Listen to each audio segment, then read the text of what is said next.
Éxodo 20. Y habló Dios todas estas palabras diciendo: Yo soy Jehová tu Dios que te saqué de la tierra de Egipto, de casa de servidumbre. Amigos, el tiempo apremia, no tenemos mucho tiempo y vamos a tratar de cubrir en este breve tiempo lo que podamos, pero vamos a tratar de hacerlo de una hermosa manera. ¿Recuerdan la ley del Señor? ¿Recuerdan la definición de la ley del Señor? Al hombre como tal no le gusta que se le impongan reglas, no le gusta que se le impongan normas.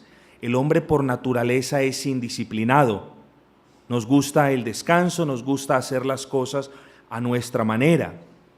Esa es una consecuencia también del cristianismo postmoderno. El cristianismo postmoderno le ha dado en cierta manera la libertad a que el hombre adore a Dios como bien le parezca, a que el hombre se relacione con los demás como bien le parezca, pero el Señor no nos ha dejado en la libertad de hacer las cosas como bien nos parezca. El Señor ha dado una norma, ha dado una ley. La ley del Señor tiene un propósito, decíamos. Entonces, mientras que no vamos a hacer un recorderis exhaustivo de estas cosas, decimos que la ley del Señor cumple un propósito hermoso, cumple un propósito divino. La ley ceremonial, ya la describimos, ya dijimos también que la ley ceremonial cesó con la persona de Cristo. Cristo fue el cumplimiento de la ley ceremonial. De hecho, toda la ley ceremonial tenía como objeto Cristo, apuntaba hacia Cristo. Pero habiendo venido ya el Señor y habiendo cumplido a la perfección su labor, decimos la ley ceremonial, o la palabra dice la ley ceremonial, cesó. Si todas estas cosas apuntaban hacia Cristo, Cristo vino, ya no hay necesidad de nosotros degollar un carnero, ya no hay necesidad de que nosotros hagamos un tabernáculo conforme a las medidas que el Señor le dio a Moisés, ya no hay necesidad que nosotros tengamos las cortinas de lino torcido de color púrpura y de color azul, ya no hay necesidad de estas cuestiones porque Cristo fue el cumplimiento de la ley ceremonial. En lo que respecta a la ley civil cesó cuando el Estado de Israel cesó de existir, técnicamente hablando, y esto fue en la destrucción de Jerusalén en el año 70, después del nacimiento de nuestro Señor. Ya la ley civil cesó de ser. Sin embargo, recuerden esto, sin embargo, aún muchas naciones derivan sus leyes de la ley civil hebrea. De hecho, la nación inglesa derivó, y utilizo el verbo en el pasado, derivó muchas de sus leyes de la nación de la ley civil hebrea.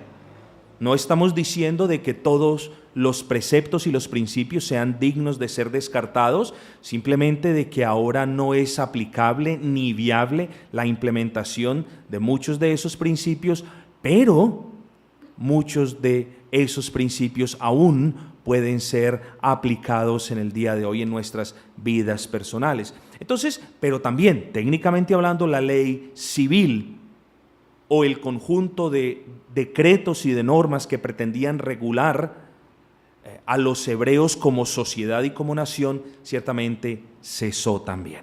Entonces eso nos deja con una ley, lo que nosotros conocemos como la ley moral de Dios. Esa ley moral de Dios, quiero que ustedes la vean de la siguiente manera. Recuerden, en el jardín del Edén, Dios creó al hombre a su imagen y semejanza. Dios infundió en el corazón del hombre la ley moral. Dios le dio de hecho al hombre un mandamiento. Con ese mandamiento, Dios estaba demandando obediencia perfecta y obediencia universal. Entonces, esa ley moral de la que hablábamos hace 2 semanas, que fue plasmada en el corazón del hombre allí en el jardín del Edén, allí en la creación, es exactamente la misma, se compone de la misma sustancia que nosotros vemos en los 10 mandamientos. Y es exactamente la misma a la cual el Señor Jesucristo hace referencia cuando resumía la ley moral de una manera perfecta en 2 enunciados, por así decirlo. Amarás al Señor tu Dios con todo tu corazón, con toda tu alma y con todas sus fuerzas. Este es el primer y gran mandamiento, y recuerden lo que decía. Y el segundo es este: amarás a tu prójimo como a ti mismo. Entonces muchos creyentes no saben hacer el análisis entre estas 3 partes, y resulta de que es exactamente la misma. ¿Ven? Entonces deseo que vean, no sé si ustedes han tenido la oportunidad de ver cómo la luz, cuando se coloca por un prisma, por un triangulito, la luz es diseminada en su espectro y vemos el color rojo, el color verde, el color azul, el color violeta. Bueno, ¿eso qué es? ¿Eso es otro tipo de luz? No, es la misma luz, exactamente la misma luz, la misma esencia, el mismo componente, los mismos principios que tiene la luz que entraba. Entonces, este espectro de luz es el mismo que la luz que entró al prisma. ¿Qué les estoy diciendo? Bueno, cuando el Señor creó al hombre y grabó en el corazón del hombre esta ley moral, eso es exactamente la misma esencia que cuando el Señor escribió los 10 mandamientos en el Sinaí, y es exactamente la misma esencia de los 2 enunciados de nuestro Señor Jesucristo. Entonces, Dios grabó la ley moral en el corazón del hombre, Dios la dio públicamente en el monte de Horeb, y Dios la confirmó, muy importante esta palabra, la confirmó por medio de nuestro Señor Jesucristo, diciendo: amarás a tu Dios con todo tu corazón, con toda tu alma y con todas tus fuerzas. Y confirmó también diciendo: y al prójimo como a ti mismo. Entonces, lo primero, lo segundo y lo tercero se refieren exactamente a la misma esencia, a saber, la ley moral, los 10 mandamientos. Vamos a ver cuáles son los propósitos de la ley moral, de los 10 mandamientos. Yo les preguntaría a ustedes saben los 10 mandamientos. Ciertamente en algún tiempo nos obligaron a que los recitásemos de memoria. Ciertamente quizás algunos de ustedes lo sepan, quizás otros no, pero es bueno que nosotros entendamos cuáles, conforme a la palabra del Señor, cuáles son los propósitos de los 10 mandamientos, de la ley moral. Y por cuestiones de tiempo nos vamos a enfocar simplemente en los 3 propósitos principales. El primero, enseñar a los redimidos a vivir de una manera honrosa delante de Dios. Ese fue el primer propósito, o ese es el primer propósito de la ley moral del Señor. Enseñar a los redimidos a vivir de una manera agradable a Dios. Y aquí existen ciertas preguntas que quizás podamos hacernos. Pastor, usted no dijo al principio del estudio que la ley moral era de carácter universal, aplicaba tanto para los creyentes como para los incrédulos. Por supuesto, sin lugar a dudas, la ley moral es dada a todos, pero el propósito de la ley moral fue cuidar especialmente a los redimidos, a los libertados. ¿Por qué digo eso? Los primeros 19 capítulos del libro de Éxodo nos muestran, ¿qué nos muestra? Nos muestra a un Israel en esclavitud. 19 capítulos nos muestra el sufrimiento de un pueblo en esclavitud. Y después de la esclavitud viene el capítulo número 20, cuando ya habían salido de la tierra de Egipto, y vienen los 10 mandamientos. Versículo 1, y habló Dios todas estas palabras diciendo, escuchen bien el versículo 2, yo soy Jehová tu Dios. Miren que la ley moral el Señor no la está haciendo pública por medio de un profeta o por medio de cualquier otra manera. Dios mismo, de manera condescendiente, por amor a su pueblo, dejó en claro, versículo 2, yo que te saqué de la tierra de Egipto, de casa de servidumbre, yo soy el que voy a instituir, que te voy a recordar lo que tienes allí grabado en tu corazón, lo voy a hacer público. Y nos hacemos la pregunta, ¿por qué Dios, si ya había habido grabado esa ley moral en el corazón, por qué Dios decidió hacerla pública? Mirémonos a nosotros y encontraremos la respuesta. Miremos nuestro pecado. Miremos la tendencia que tenemos a olvidarnos de la palabra del Señor. Miremos la tendencia que tenemos a cambiar nuestros pensamientos cuando la palabra del Señor nos ha mostrado que estamos obrando mal.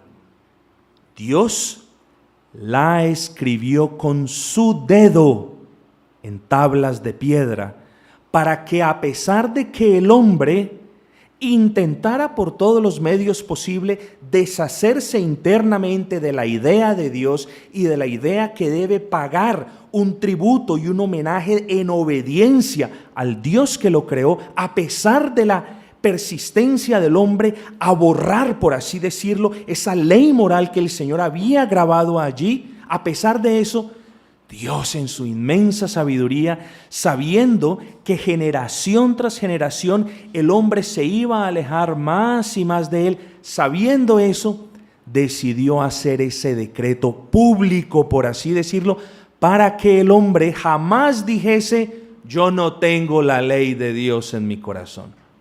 Entonces, la hizo pública, la publicó, la reiteró, simplemente para dejar sin excusa al hombre que tiene la tendencia de deshacerse de la palabra de Dios. Es hermoso, cuando meditamos en eso, es sinceramente hermoso. La ley del Señor fue diseñada con el creyente en mente. Entonces, la ley del Señor no se le fue dada al esclavo. ¿Ven? La ley del Señor no fue dada cuando ellos estaban en la casa de servidumbre y de esclavitud de Egipto. La ley del Señor fue dada cuando salieron de esclavitud, cuando salieron de casa de servidumbre. Y así somos nosotros. Nosotros, el Señor nos ha sacado de casa de servidumbre, de casa de esclavitud, para darnos la ley moral. Y aquí viene un pensamiento muy hermoso. La ley moral tiene como propósito llevarnos a Cristo. Y una vez siendo salvos, siendo de Cristo, Cristo nos trae de regreso para que amemos el precepto y la ley moral del Señor. Eso es hermoso meditar en esto. ¿Ven? Somos salvos por gracia, no por el cumplimiento de la ley, porque somos impotentes para cumplir toda la demanda de Dios. De hecho, la ley moral es el reflejo de la santidad y de la perfección de Dios. Y cuando tú miras tu estándar y cuando tú miras el estándar de Dios, pues es obvio que no lo podemos satisfacer. Entonces, aquellos que piensen que pueden ser salvos por cumplir los 10 mandamientos están radicalmente equivocados. Es imposible. Y es imposible porque lo vamos a ver, los 10 mandamientos no solamente son 10, son 8 prohibiciones y 2 mandamientos. Los 10 mandamientos incluyen familias de pecados. Y de hecho, los 10 mandamientos incluyen todos los pecados que se conocen y aquellos que no se conocen. El hombre, de hecho, es inexcusable ante la perfección de la ley moral del Señor. Entonces, la ley moral enseña al pueblo a vivir honrosamente para Dios.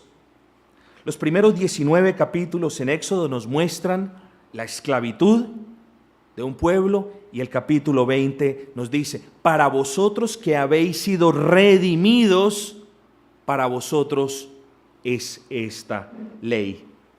Recordemos también que para algunas personas la ley moral es una carga odiosa, ¿ven? Pero para los hijos del Señor, para los redimidos por el Cordero, para nosotros no es una carga odiosa. Para nosotros, ¿verdad?, la ley moral del Señor es un dulce deber. Nosotros no vemos los 10 mandamientos como, ¡ay! Esto nos toca hacerlo para agradar a Dios. No, de hecho nosotros, por la gracia del Señor, hemos agradado a Dios a través de la justicia de Cristo. ¿Ven? Nosotros no podemos agradar a Dios para salvación cumpliendo la ley moral. Pero los que ya hemos pasado de muerte a vida, los hijos de Dios, nosotros deseamos agradar a Dios sometiéndonos a la ley moral del Señor. Y ahí hay una gran diferencia. Para los verdaderos creyentes, la ley moral no es algo gravoso. Para los creyentes, la ley moral es algo dulce, es una delicia. Queremos obedecerla, rogamos al Señor la gracia para agradarle en ello. Y hay una gran diferencia, porque hay creyentes que dicen, no, es algo gravoso. Y una vez más, hay muchos creyentes que dicen, ya no estamos bajo la ley, estamos bajo la gracia. ¿Ven? Eso es producto de la ignorancia al momento de interpretar las Escrituras. Sí, somos ya, recuerden el verbo del domingo pasado, ya hemos sido hechos salvos por la gracia del Señor, ya somos salvos por la gracia del Señor. Pero aún, o como consecuencia de haber sido salvos por la gracia del Señor, deseamos obedecerle al Señor. ¿O quién no desea obedecerle al Señor? ¿Ah? Y la ley moral del Señor precisamente fue diseñada con el creyente en vista, fue diseñada teniendo al creyente allí en mente para protegerlo, para cuidarlo de todo mal. Entonces nosotros apreciamos la ley moral del Señor. Para nosotros no es nada gravoso. Para el inconverso o para muchos creyentes, ellos dicen, no, la ley moral del Señor es un muro que nos impide llegar al Señor. Nosotros los creyentes lo vemos como una barrera que nos protege. Es el Señor diciéndonos, cuidado, no hagas esto. Cuidado, anhela hacer aquello. Cuidado de que tengas ídolos. Cuando el Señor nos habla de que un solo Dios tendrás, no nos habla simplemente de yo soy tu único Dios y solamente me tendrás a mí. También nos muestra de que tenemos que tener mucho cuidado con los otros ídolos. Muchas veces y muchas personas y muchos tristemente genuinos creyentes tienen otros ídolos. Sus hijos son otros ídolos. Sus negocios son otros ídolos. Su dinero se convierte en un ídolo. Su carro, tienen una moto que es muy hermosa, según ellos, un objeto se puede convertir en un ídolo. Entonces, amados, no simplemente es el hecho, solo yo soy tu Dios, sino también cuidado con los demás ídolos. No pongas en el nivel de Dios ni personas, ni cosas, ni nada por el estilo. Solamente hay un Dios. Entonces, mientras que nos prohíbe algo, también nos está mostrando que debemos anhelar esas virtudes opuestas. Ya vamos a hablar de eso más al respecto. Para nosotros es un recuerdo, la ley moral es de lo que Dios ha hecho. ¿Por qué de lo que Dios ha hecho? Ahorita leíamos en Romanos cómo la ley moral del Señor tiene como propósito también, y lo vamos a ver, mostrarnos el pecado. Claro que sí. Muestra la inhabilidad nuestra para agradar a Dios por obras. Y lo decíamos también, para todo aquel que no ha sido salvo por la gracia del Señor, los 10 mandamientos, por así decirlo, por así presentarlo, se convierten en un pacto de obras. Bueno, ¿tú no has depositado tu confianza en Cristo? ¿No te has arrepentido? No hay problema, te queda todavía una opción: cumplir los 10 mandamientos a la perfección y en toda su extensión. ¿Ven? Es así de sencillo.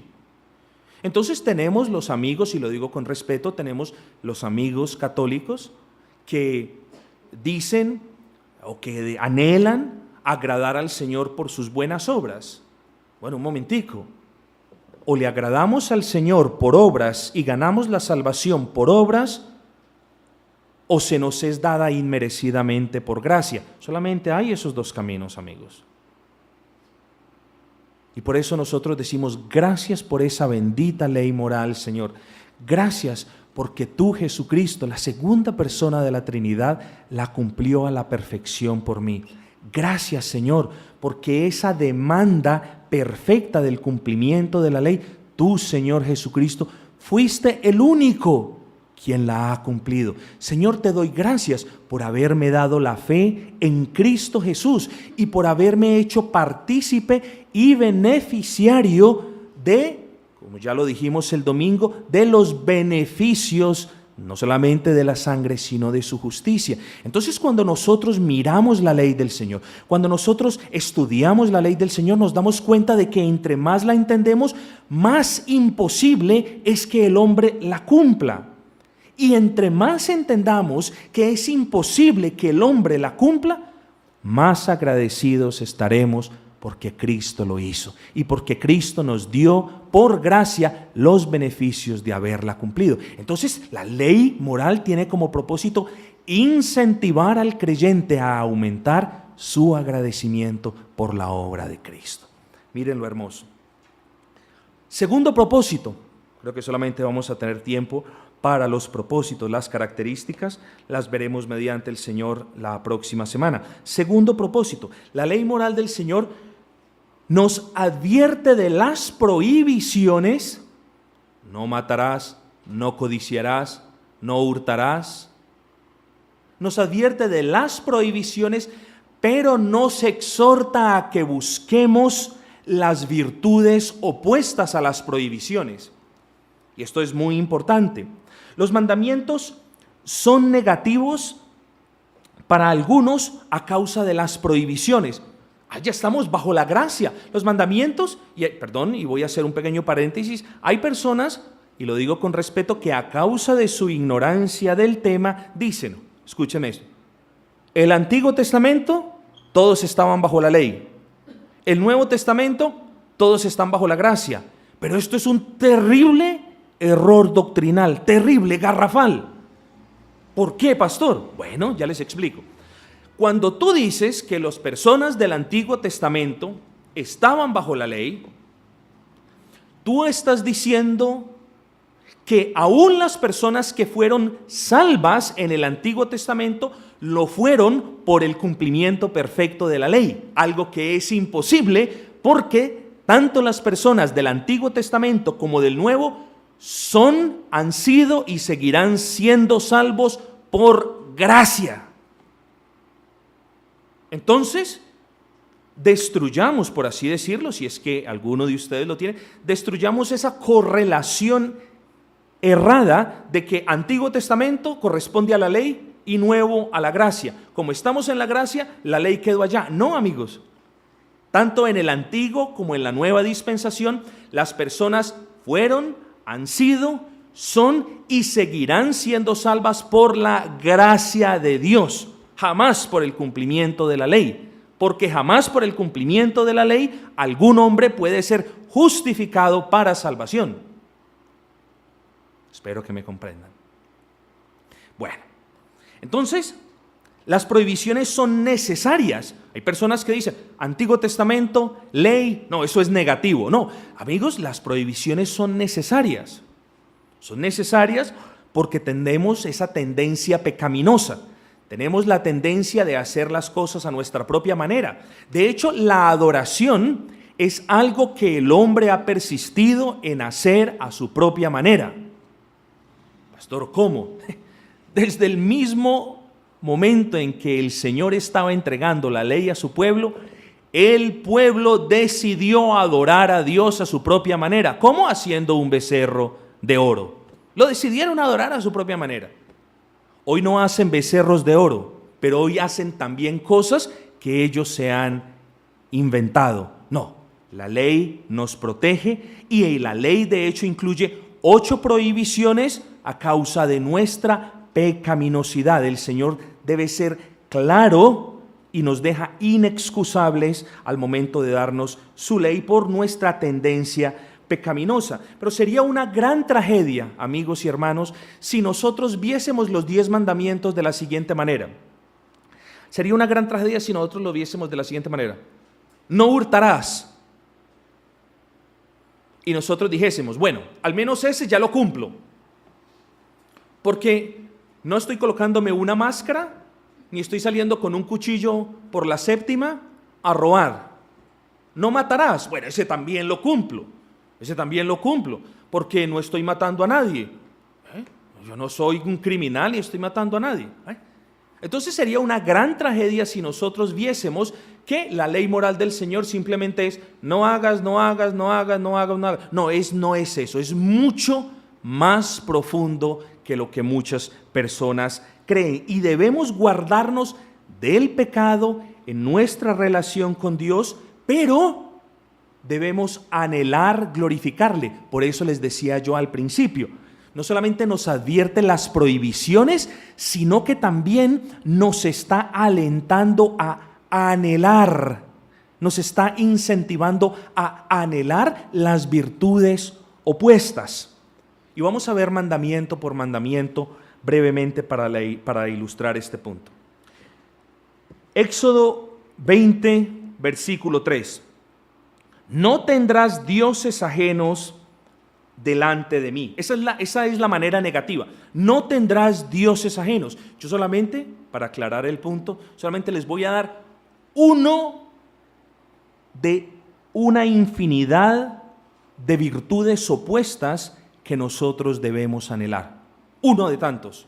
Ustedes piensen cuál es la virtud opuesta al mandamiento cuando es en forma negativa, cuando es en forma prohibitiva. Entonces, Éxodo 23, no tendrás dioses ajenos delante de mí. Esa es la prohibición, ¿ven? Pero ¿qué virtud opuesta nosotros debemos anhelar? Bueno, si el Señor nos prohíbe que tengamos otros dioses delante de Él, entonces una de las virtudes que nosotros, una de las tantas que nosotros podemos aplicarnos a anhelar, a desear, es, como solamente podemos, porque Dios nos prohíbe clara y explícitamente eso, como solamente podemos adorar a un solo Dios, entonces amemos a ese solo Dios con todas nuestras fuerzas. ¿Ven? No solamente obedecer la prohibición, sino anhelar la virtud opuesta. Dios prohíbe que hayan otros dioses. Entonces, como tenemos a un solo Dios creador y redentor, amémoslo con todas nuestras fuerzas. Amémoslo a Él y solo a Él.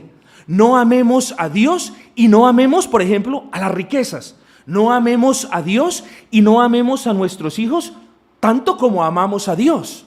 No amemos a Dios y no amemos otro objeto. O sea, no hagamos ni de hijos, ni de hijas, ni de posesiones, ni de objetos algo como Dios. Esa es la virtud opuesta. Amemos a Dios y solo a Dios y solamente a Dios de una manera exclusiva. Nuestro amor por los demás jamás se debe comparar con nuestro amor por Dios, mucho menos el amor o el apego por las cosas. Versículo número 4.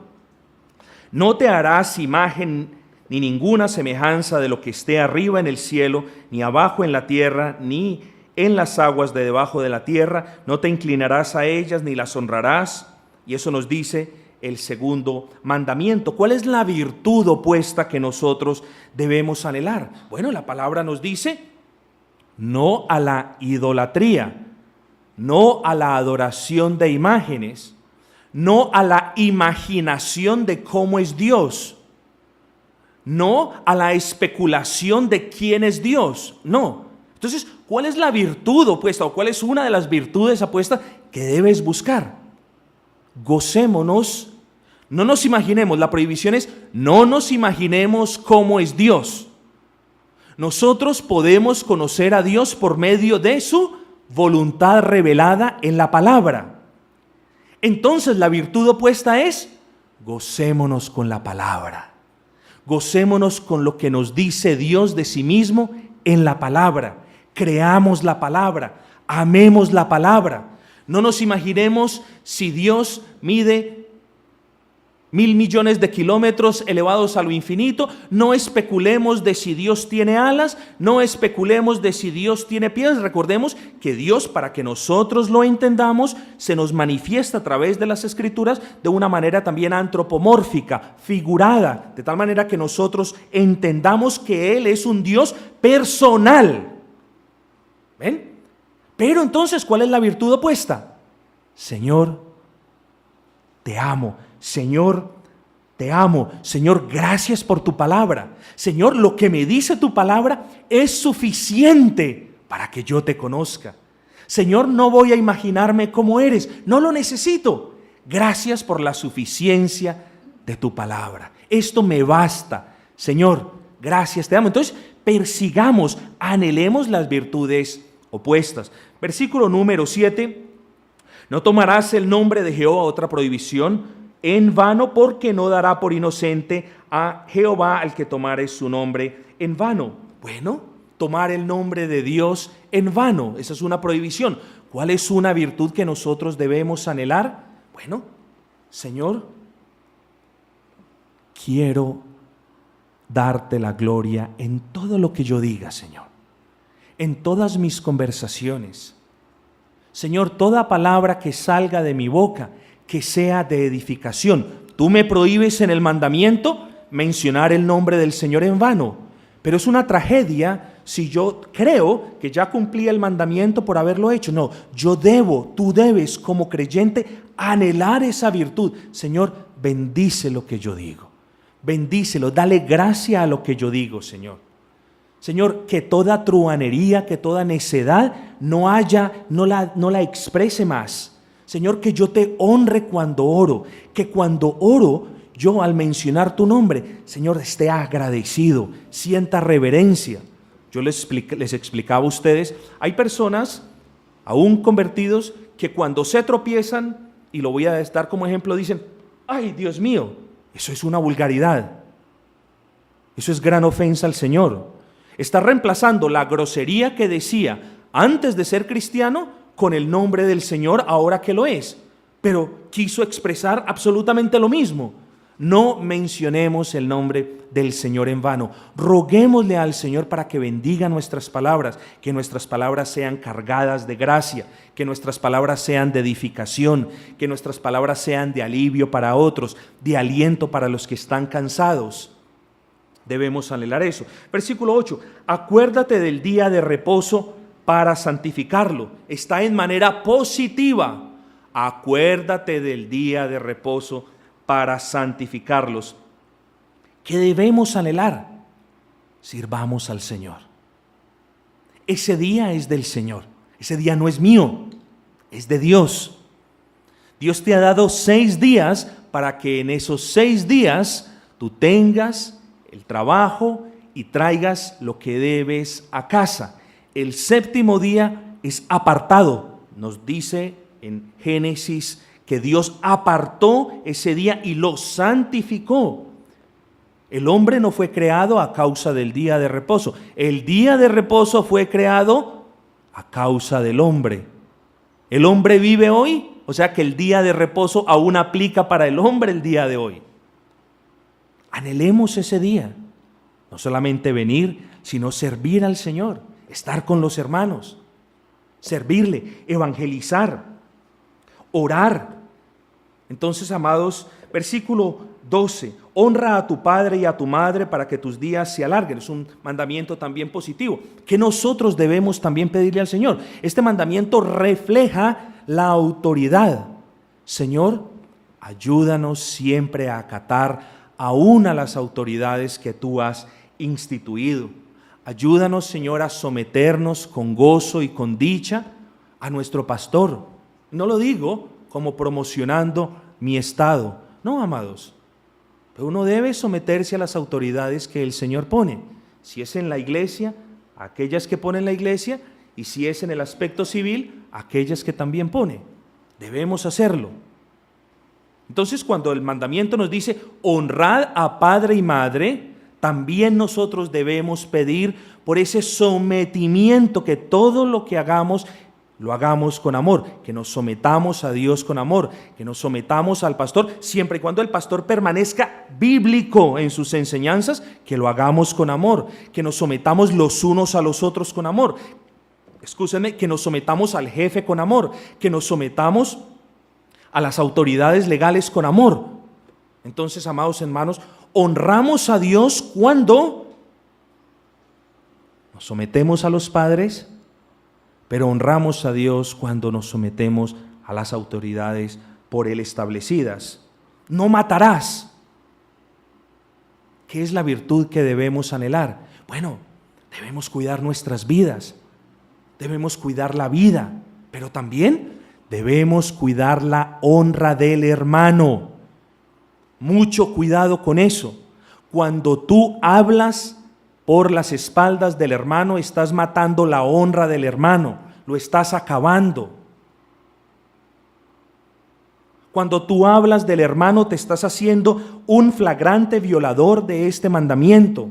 Estás matando la honra del hermano, estás dando la puñalada en las espaldas del hermano. No te hagas culpable de este mandamiento, deshonrando al hermano. Matar al hermano no significa acabar con la vida física del hermano. Matar al hermano significa hablar de él, acabar con su honra. Tengamos entonces esto en cuenta. No cometerás adulterio, versículo 14. Gocémonos en la unidad. El adulterio es el pacto de unión. No cometerás adulterio. Bueno, como yo soy fiel a mi esposa, entonces ya no cometo adulterio. No, pero un momentico. ¿Qué tal si tú eres infiel a la iglesia? ¿Qué tal si tú estás enseñando dentro de la iglesia algo que sabes que no se debe enseñar porque el pastor ya lo ha hecho expreso? ¿Qué tal si tú estás hablando mal de la iglesia? ¿Ven?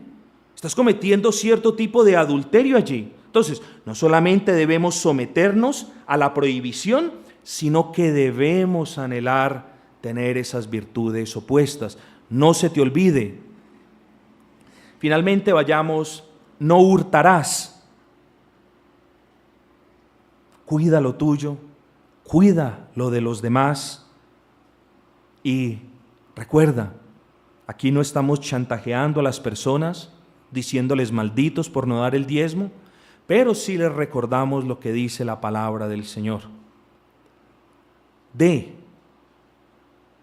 a Dios lo que es de Dios y al César lo que es del César. Pague lo que debe, pague los impuestos que tiene que pagar, sométase a las autoridades, pero que eso no lo exonere del deber que usted tiene como administrador de las bendiciones que Dios le da. Si Dios lo ha prosperado en gran manera, no le robe al Señor. ¿Cuánto es el porcentaje? Yo aquí no vengo a decirles, cada uno de ustedes tiene una mente renovada por el Señor y yo no vengo a imponer, porque imponer no es bíblico, ni a dar estándares, ni del 5, ni del 10, no, esas cosas no. Pero si Dios lo ha prosperado, si Dios lo ha bendecido, y si usted ha sido bendecido evidentemente más de lo que usted merece conforme a su conciencia, no darle al Señor lo que está en su corazón significa robarle. Entonces, amados hermanos, no solamente sometámonos a la prohibición de no robar, sino también que nosotros estemos deseando siempre darle a los demás y darle al Señor conforme el Señor nos lo permita. No hablarás contra tu prójimo falso testimonio. Ama la verdad, desea la verdad, anhela la verdad. La prohibición hay que cumplirla, pero es tu deber también desear la virtud opuesta. Jamás entonces, para concluir, jamás veas los mandamientos como no matarás, no hurtarás, no fornicarás, y cuando no lo hayas hecho, entonces ya lo has cumplido todo. No. Cuando tú conoces más cada mandamiento en profundidad, te vas a dar cuenta de que más necesitas la gracia del Señor para someterte a las prohibiciones y más necesitas la gracia del Señor para tener esas virtudes opuestas. La ley moral del Señor nos habla de las prohibiciones como de las virtudes opuestas que nosotros debemos desear. Finalmente, hermanos, los dejo en 5 minutos, los dejo. El tercer propósito, simplemente para cerrar el tema, el tercer propósito que tiene la ley moral es revelar nuestro pecado y mostrarnos la necesidad de la gracia. Ese es el propósito número 3 de la ley moral del Señor, mostrarnos nuestro pecado y mostrarnos la necesidad que tenemos de Cristo. Es decir, cuando vemos la ley perfecta del Señor, pues nos muestra la abundancia de pecados y eso nos debe llevar a buscar refugio en Cristo. Los dejo con estos 3 pensamientos, que usualmente no suelo hacerlo, pero les voy a compartir qué dijo Lutero, qué dijo Calvino y qué dijo Charles Spurgeon al respecto de este tercer propósito. Lutero dijo: después que la ley te ha humillado, apabullado, aterrorizado y aplastado, tiene una tarea más que cumplir. ¿Cuál? Llevarte a Cristo. Eso lo dijo Lutero. Calvino dijo: Moisés no tenía otra intención sino de llevar el pueblo a los pies de su Redentor, a los pies de Cristo. Y Charles Spurgeon dijo algo muy hermoso, dijo: la ley es la aguja divina que prepara el camino en el corazón del hombre para que el hilo plateado de la gracia entre. Entonces, hermanos, ese es el tercer propósito de la ley moral del Señor: mostrar la abundancia de pecado para llevarnos indefensos a clamar la gracia salvadora de Cristo.